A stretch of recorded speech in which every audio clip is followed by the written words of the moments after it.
A. Pengertian hukum dan unsur-unsur hukum. Hukum ditemukan suatu definisi yang sungguh dapat memadai kenyataan. Sejarah hukum memberikan definisi tentang hukum perbedaan pandangan dan menurut selera masing-masing. Kesukaran dalam membuat definisi hukum disebabkan 1. Karena luasnya lapangan hukum. 2. Untuk meninjau hukum dari berbagai sudut. Sasaran dari hukum adalah masyarakat. Pada masyarakat senantiasa berubah dan berkembang sehingga hukum akan berubah-ubah pula. Dili Rashid mengemukakan bahwa hukum itu banyak seginya, tidak mungkin dapat dituangkan hanya ke dalam kalimat saja. Yang dimaksud hukum itu adalah peraturan yang berisi perintah atau larangan yang harus ditaati masyarakat dan timbul sanksi sanksi jika peraturan itu dilanggar. Sanksi ini adalah ganjaran ataupun suatu hukum yang diberikan negara melalui petugas-petugasnya memberikan hukum pada yang melanggar. Dasar-dasar hukum. 1. Plato adalah sistem peraturan yang teratur dan tersusun, baik yang mengikuti masyarakat.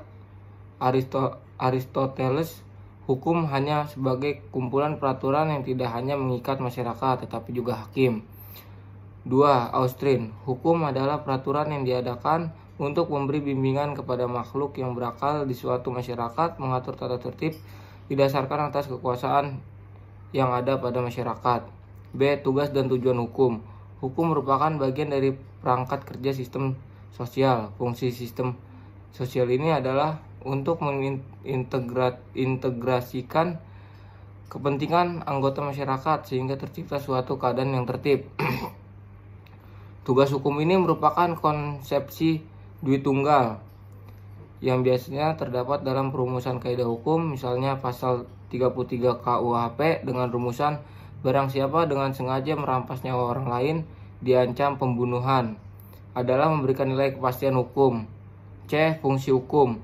Hukum bekerja dengan cara memancangi perbuatan seseorang atau hubungan antara orang-orang dalam masyarakat. Fungsi hukum adalah menertibkan dan mengatur pergaulan dalam masyarakat serta menyelesaikan masalah yang timbul berdasarkan fungsi hukum. A. Memberikan pedoman atau pengarahan pada masyarakat untuk berperilaku. B. Pengawasan atau pengendalian sosial. C. Penyelesaian sengketa. D. Rekayasa sosial. D. Pengertian tata hukum. Tata hukum adalah susunan hukum yang terdiri atas aturan-aturan hukum yang teratur sedemikian rupa sehingga orang mudah menemukan bila suatu ketika ia membutuhkan untuk peristiwa hukum yang terjadi masyarakat. Contoh sebagai berikut. A. Hukum pidana saling berhubungan dengan hukum acara pidana dan saling menentukan satu sama lain. B. Hukum keluarga berhubungan dan saling menentukan dengan hukum waris agar harta kekayaan yang ditinggalkan seseorang yang meninggal dunia dapat dibagikan kepada para ahli waris yang perlu dibuat peraturannya. E. Sejarah tata hukum di Indonesia. Sejarah adalah suatu cerita dari kejadian masa lalu yang dikenal sebagai sebutan legenda, kisah hikayat, dan lain sebagainya yang kebenarannya belum tentu tanpa bukti-bukti sebagai suatu penelitian. Bab 2. Hukum dan kaidah sosial lainnya. A. Hukum sebagai kaidah. Hukum di dalam masyarakat dan yang terhimpun di dalam suatu sistem yang disusun dengan sengaja yang sesuai dengan pembindangannya. B. Jenis-jenis kaidah dan tujuannya. Kaidah sosial merupakan perumusan suatu pandangan mengenai pandangan atau perilaku sikap yang seyogianya dilakukan. Jenis-jenis kaidah. 1. Kaidah dengan aspek kehidupan pribadi dibagi atas A. Kaidah kepercayaan atau keagamaan. B. Kaidah kesusilaan. 2. Kaidah dengan aspek kehidupan antar pribadi yang dibagi atas A. Kaidah sopan santun atau adat. B. Kaidah hukum. C. Sifat dan isi kaidah hukum. Kaidah hukum bersifat fakultatif atau mengatur, menunjukkan bahwa dalam suatu keadaan konkret dapat sampai oleh para pihak melalui perjanjian. Kaidah hukum yang bersifat imperatif atau memaksa, berarti kaidah hukum itu bersifat a priori, mengikat atau memaksa. D. Esensialia kaidah hukum adalah membatasi atau mematoki, bukan memaksa. Sebab hukum sebagai kaidah merupakan pedoman atau patokan tentang bagaimana seharusnya manusia bersikap, tindak, atau berperilaku dalam hukum. Penyimpangan terhadap kaidah hukum. Penyimpangan terhadap kaidah hukum pada umumnya dikenakan tindakan hukum berupa sanksi atau ancaman hukuman. Penyimpangan yang demikian itu disebut dengan penyelewangan atau penyimpangan terhadap kaidah hukum tanpa adanya dasaran yang sah. Bab 3. Istilah-istilah dalam hukum. Subjek hukum. Setiap manusia, baik warga negara maupun orang asing, dengan tidak memandang agama atau kebudayaan, adalah subjek hukum. Manusia sebagai pembawa hak mempunyai hak dan kewajiban untuk melakukan tindakan hukum seperti melakukan perjanjian, menikah, membuat wasiat, dan lain-lain. Oleh karena itu, manusia oleh hukum diakui sebagai pendukung hak dan kewajiban sebagai subjek hukum. Menurut R. Suroso, subjek hukum sebagai berikut. 1. Sesuatu yang menurut hukum berhak atau berwenang untuk melakukan perbuatan hukum, atau siapa yang mempunyai hak dan kewajiban untuk bertindak dalam hukum. 2. Sesuatu pendukung hak yang menurut hukum berwenang atau berkuasa serta bertindak menjadi pendukung. 3. Segala sesuatu yang menurut hukum mempunyai hak dan kewajiban. 2. Badan hukum. Manusia sebagai hukum yang bersubjek saat manusia itu dilahirkan dan berakhir pada saat dia meninggal dunia. Bahkan seorang anak yang masih dalam kandungan ibunya dan dapat dianggap sebagai pembawa hak atau dianggap telah lahir. Ukuran dewasa seorang manusia itu berbeda-beda kriterianya. Menurut hukum dan undang-undang yang sudah mengatur, misalnya 1. Kitab Undang-Undang Hukum Pidana atau KUHP, bahwa dewasanya seorang wanita dan pria apabila dia telah berumur 16 tahun, pasal 45. 2. Hukum adat, bahwa dewasanya seorang apabila dia telah mampu mencari nafkah sendiri. 3. Undang-Undang Nomor 12 Tahun 2006 tentang Kewarganegaraan Republik Indonesia dikatakan bahwa dewasanya seorang apabila ia telah mencapai umur 18 tahun ataupun sudah kawin, pasal 6 ayat 3. B. Lembaga hukum. Istilah lembaga hukum menurut terjemahan yang langsung dari istilah asing law institutions, lembaga hukum ini menurut T.O. Ihromi adalah lembaga yang digunakan oleh warga untuk menyelesaikan sengketa yang timbul di antara para warga dan merupakan alat untuk bertindak balasan bagi setiap orang yang menyalahgunakan dan daya aturan yang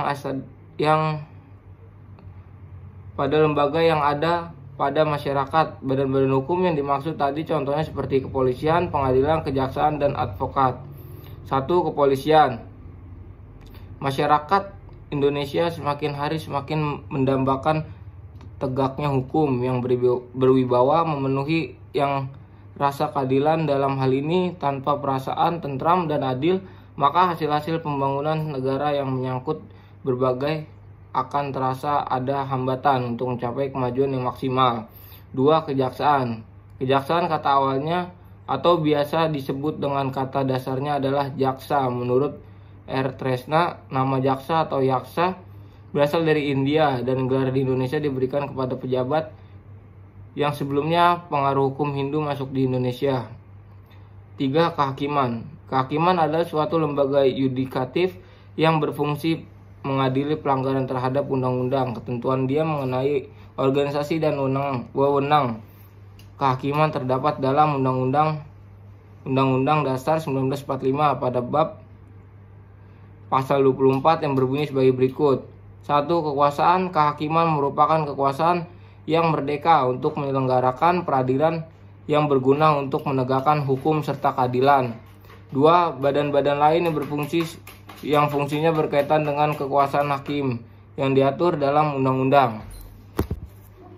Lembaga pemasyarakatan. Lembaga pemasyarakatan yang disingkat dengan lapas adalah tempat untuk melaksanakan pembinaan narapidana dan anak didik pemasyarakatan menurut Romli sasmita adalah pemasyarakatan kembali terpidana sehingga menjadi warga yang baik dan berguna. Pada hakikatnya adalah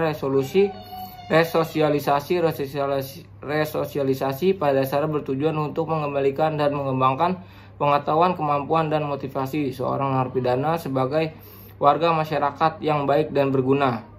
5. Lembaga advokasi. Sebelum Undang-Undang Nomor 18 Tahun 2003 tentang advokasi lahir, di dalam praktiknya ternyata istilah advokat belum ada yang baku untuk sebutan profesi tersebut. C. Objek hukum. Objek hukum adalah segala sesuatu yang berguna bagi subjek hukum. D. Asas hukum. Di dalam pembentukan hidup bersama yang baik dituntut pertimbangan tentang asas atau dasar dan membentuk hukum supaya sesuai dengan cita-cita dan kebutuhan hidup bersama. E. Peristiwa hukum. Di dalam ilmu hukum, hak dan kewajiban tidak dapat dipisahkan. F. Hak dan kewajiban. Hak dan kewajiban di dalam bahasa Belanda dipergunakan dengan istilah subjektif recht untuk hak dan objektif recht untuk hukum. G. Hubungan hukum. Hubungan hukum adalah setiap hubungan yang terjadi pada antara dua subjek hukum atau lebih dari mana hak kewajiban di satu pihak berhadapan dengan hak dan kewajiban di pihak yang lain. H. Akibat hukum. Akibat hukum adalah akibat yang ditimbulkan oleh peristiwa hukum. Bab 4. Sumber hukum dan bahan hukum. Pengertian dan berbagai sumber hukum. Istilah sumber hukum mempunyai banyak arti tergantung dari sudut mana seorang melihatnya. Untuk seorang ahli sejarah, sumber hukum mempunyai arti yang berbeda dari pendapat seorang ahli sosiologi. Menurut Sudikno Mertokusumo, sumber hukum itu sendiri sering digunakan dalam beberapa arti, yaitu A. Sebagai sumber terjadinya hukum, B. Sebagai sumber berlakunya, C. Sebagai sumber dari kata dapat mengenal hukum, B. Bahan-bahan hukum. Dalam Kamus Besar Bahasa Indonesia, istilah bahan terdapat beberapa arti, yaitu sesuatu yang menjadi sebab, misalnya bahan tertawaan, barang yang akan digunakan menjadi barang lain, misalnya bahan baku, barang yang akan dipakai, misalnya barang bukti. Bab 5. Aliran-aliran hukum dan pembagian hukum. A. Aliran-aliran hukum. Dalam praktik peradilan terdapat beberapa aliran hukum yang mempunyai pengaruh luas bagi pengolahan hukum dan proses pengadilan. Aliran hukum yang dimaksud adalah sebagai berikut. A. Aliran legismer. Dalam pandangan aliran legisme menyatakan bahwa semua hukum terdapat dalam undang-undang.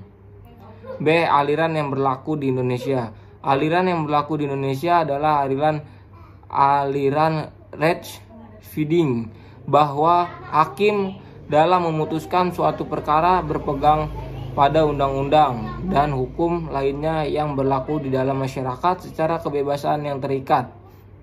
C. Pembagian hukum. Hukum itu banyak seginya dan demikian luasnya. Dalam kegiatan ilmiah diusahakan untuk mengadakan penggolongan hukum menurut beberapa asas pembagiannya. Yang pertama ada hukum undang-undang, yang kedua ada hukum kebiasaan atau adat. Bab 6. Perbuatan hukum, bukan perbuatan hukum, perbandingan hukum, dan penggolongan atau pembagian hukum. A. Perbuatan hukum. Perbuatan tersebut dinamakan perbuatan hukum. Menurut R. Suroso, perbuatan hukum adalah setiap perbuatan subjek manusia yang akibatnya hukum diatur oleh hukum, karena akibat itu bisa dianggap sebagai kehendak dari yang melakukan hukum. Bab 7. Sistem hukum dan teori-teori hukum. Ilham berarti susunan, kesatuan dari bagian-bagian yang saling bergantung. Satu sistem merupakan suatu kesatuan yang utuh yang terdiri atas berbagai bagian atau subsistem. Begitu juga dengan sistem hukum haruslah tersusun dari sejumlah bagian-bagian yang dinamakan subsistem hukum secara bersama-sama mewujudkan kesatuan yang utuh. Sistem hukum bukan sekedar kumpulan peraturan hukum, tetapi setiap peraturan itu saling berkaitan satu dengan yang lain. Sistem hukum di Indonesia seperti dalam sistem hukum positif lainnya terdiri atas subsistem hukum pidana, subsistem hukum perdata, subsistem hukum tata negara, subsistem hukum administrasi negara, dan lain sebagainya. Bab 8. Bidang-bidang studi hukum. Semenjak Angelotti mengemukakan istilah sosiologi hukum, timbul berbagai pendapat yang berkisar pada ruang lingkup sosiologi hukum dan perspektif penelitiannya. Adapun mazhab sosiologi dialektis atau kritis pendapat bahwa sosiologi hukum bukan hanya sebagai sarana untuk menjelaskan gejala sosial, tetapi lebih dari itu merupakan sarana untuk melakukan evaluasi mengenai gejala sosial yang dihadapi. Apakah hukum dan peraturan perundang-undangan benar berfungsi dalam masyarakat? Sosiologi hukum merupakan bagian dari ilmu kenyataan. Dengan demikian, sosial hukum adalah suatu cabang ilmu pengetahuan yang secara empiris dan analitis mempelajari hubungan timbal balik antara hukum sebagai gejala sosial dengan gejala sosial lainnya. Bab 9a. Arti penegak hukum. Penegak hukum merupakan suatu persoalan yang dihadapi oleh setiap masyarakat. Perkataan penegak hukum mempunyai konotasi penegakan, melaksanakan ketentuan di dalam masyarakat, sehingga dalam konteks yang lebih luas, penegak hukum merupakan suatu proses berlangsungnya perwujudan konsep-konsep yang abstrak menjadi kenyataan. B. Faktor yang mempengaruhi penegakan hukum. Dalam proses penegakan hukum ada faktor-faktor yang memengaruhi faktornya tersebut. Cukup mempunyai arti sehingga dampak positif dan negatifnya terletak pada isi faktor tersebut. Menurut Surjono Sukanto bahwa faktor-faktor tersebut ada 5, yaitu 1. Hukum sendiri yang di dalam tulisan ini akan dibatasi pada undang-undang saja. 2. Penegak hukum, yakni pihak-pihak yang membentuk maupun menerapkan hukum. 3. Sarana atau fasilitas yang mendukung penegakan hukum. 4. Masyarakat, yakni lingkungan di mana hukum tersebut berlaku atau diterapkan. 5. Kebudayaan, yakni hasil karya, cipta, dan rasa yang berdasarkan pada karsa manusia di dalam pergaulan hidup. C. Kesadaran hukum. Kesadaran hukum akan terjadi apabila ada indikator penegak hukum, sikap hukum, dan perilaku hukum yang patuh terhadap hukum. D. Pelaksanaan hukum. Hukum dapat dilihat bentuknya melalui kaidah yang dirumuskan secara eksplisit di dalam kaidah atau peraturan hukum. Itulah terkandung tindakan yang harus dilakukan, yang tidak lain berupa penegak hukum. Bab 10a. Pengertian penafsiran hukum. Setiap undang-undang yang tertulis, seperti halnya undang-undang pidana, memerlukan suatu penafsiran. Hal ini disebabkan oleh undang-undang yang tertulis itu sifatnya statis, sulit diubah, serta kaku. B. Macam-macam penafsiran hukum. Dalam praktik penggunaan undang-undang sehari-hari, tidak selalu dimukakan pengertian dan suatu istilah yang terdapat dalam perumusan undang-undang yang dihadapi.